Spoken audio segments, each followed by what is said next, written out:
Бидэд анх хаягдлаа татаж аваад өнгөөр нь нөгөө ялгаж чадахгүй гэх юм уу бутлаа жижигхэн болчоор өнгө нь халилтаад ийм эрээн төрлийн автан гардаг байсан. За одоо бол бидэд яг бүх хаягдлаа өнгөөр нь ялгаад тэгээд түүнийг одоо өнгийг ингээд хольж микслээд өөртөө хөссөн өнгийг гаргаж аваад бүтээгдэхүүнд ашиглаж байгаа. Сайн бацхан үзэгчдээ бид энэ удаагийн сурвалжлагаар бидний өдөр тутамдаа хэрэглэгдэх ус ундааны хаягдал одоо энэ таглагаар дахин боловсруулж бүтээгдэхүүн хийдэг үйлдэл дээр ирсэн байна. Одоо жишээлбэл энэ гацуур гэхэд ийм 11 ширхэг таглагаар бүтдэг ийм мэтчил нь маш олон төрлийн бүтээгдэхүүн үйлдвэрлэж байгаамаа. За сайн байна уу? Манайх болохоор энэ Motorcycling гэдэг компани байгаа. За манай компани нь 2023 онд үүсгэн байгуулагдсан. За тэгээд манай үндсэн үйл ажиллагаа бол хунцар хог хаягдлыг дахин боловсруулж за хүнд хэрэгцээтэй байгаль дэлтэй бүтээгдэхүүн үйлдвэрлэдэг тийм компани байгаа. За манай компани анх үүсгэн байгуулалтаа ерөнхийдөө одоо нийгмийн ямар нэг юм том асуудлыг шийдэе гэж зорж гарч ирсэн. Тэгээд олон тийм инженер залуучуудаас бүрдсэн тийм багтай үүсгэн байгуулагдсан. За тэгээд бидэд болохоор ер нь бол Монгол улсын бас хог хаягдлыг дахин боловсруулж багасгахыг гэсэн зорилготойгоор анх нэгдэжсэн. Манайх нөгөө таглаа гэлтгүү HTP буюу 2 дугаарын 2 тэмдэглэгээтэй тийм хумцрууд. Тэр нь болохоор ер нь хөвчлэн ус ундааны бөглөө тэгээд шампунь, вокнес хав зэрэг тийм хаягдлууд ашигладаг. За тэрийг бол яг хуу ихэнхдээ бидэд гэрээтэй байгууллагуудаа хамтран ажиллагч байгууллагуудаас татж авч байна. За тэгээд хувь хүмүүс бас өөрсдөө авчирч өгдөг. Манайх болохоор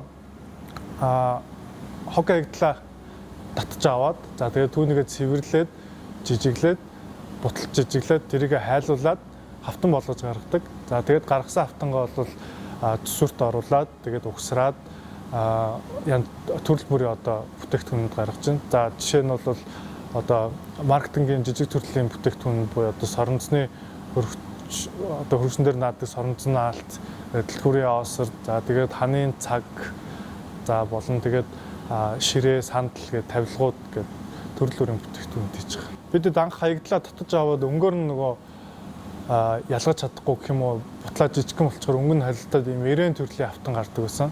За одоо бол бидэд яг бүх хаягдлаа өнгөөр нь ялгаад тэгээд түүнийг одоо өнгийг ингээд хольж микслээд өөртөө хөссөн өнгийг гаргаж аваад бүтээгдэхүүнд ашиглаж байгаа. За манай хавтан маань ойролцоогоор нэг цагт бол нэг ширхэг хавтан шахаж ажилладаг. За тэгээд ер нь манай тоног төхөөрөмжийн хүчин чадал маань бол өдөртөө 8-аас 10 хавтан шахах боломжтой. За тэгээд нэг хавтангаас бол одоо бүтээгдэхүүнээс хамаарат төрөл янз бүрийн байгаа. Одоо жижиг төрлийн бүтээгдэхүүн бол жишээ нь дэлгүүрийн осор байвал нэг хавтангаас 100 ширхэг ч юм уу. Яг хувь хүмүүс бол бидэд бас нөгөө ингээд түүхийд татаавалт хийхдээ ингээд цэгүүд маршрут гаргаад тэрнгөөр ингээд татаад авчдаг.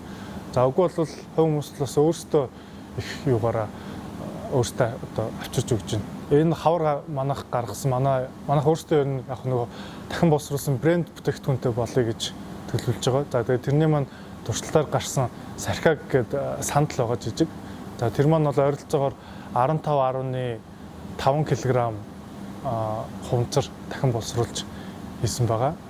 За тэгээд тэр нь одоо орчмоор нэг бөглөө маань бол за нэг 2 г орчим байдаг. Яг манай хийж байгаа төслийн маань гол одоо давуу тал нь бол хумцар хог хаягдал хөрсөнд шингэхээс нэгдүгээр сэргийлж байгаа. За хөрсөнд хэрвээ хумцар хог хаягдал шингэх юм бол ер нь 500-аас 1000 жилийн хооронд бас ингээд хөрсөндөө задрахгүйгээр хортой байдаг гэсэн үг. За тэгээд мөн хаягдлуудыг одоо ер нь ингээд цэгүүд дээр шатааж яадаг шүү дээ. Тэгэнгუთ маш их одоо нүрс төрөгчдөө нөгөө CO2 тийм хүчил ялгардаг. Тэрнээс бас сэргийлж байна. Тэгээд тэргээ бидэд хүмүүсээс татж аваад ингээд буцаагаад хог хаягдлыг бүтээгдэхүүн болгоод тэгээд ингээд эдийн засгийн эргэлтэнд оруулаад тэгээд яаж байгаа одоо нөгөө тойрог эдийн засаг гэж ярьдаг. Тэр нь бас их нөлөөлдөг. Хунцан маань дотроо өөрөө нөгөө олон төрөл байгаа л да. янз бүрийн төрөл байгаа. Тэгээ манайх ер нь хөвчлэн нөгөө хатуу хуванцар буюу 2 дугаарын хуванцар ашигладаг гэж хэлсэн. За тэгээд одоо жишээ нь ус ундааны сав маань бол таглаа нь бол одоо 2 дугаарынх, сав нь болохоор PET гэдэг 1 дугаарын байдаг. Тэр нь тусдаа ингэж ялгагдж хэрэглэгддэг байгаа. Манайх бол зөвхөн 2 дугаарыг нь ашигладаг.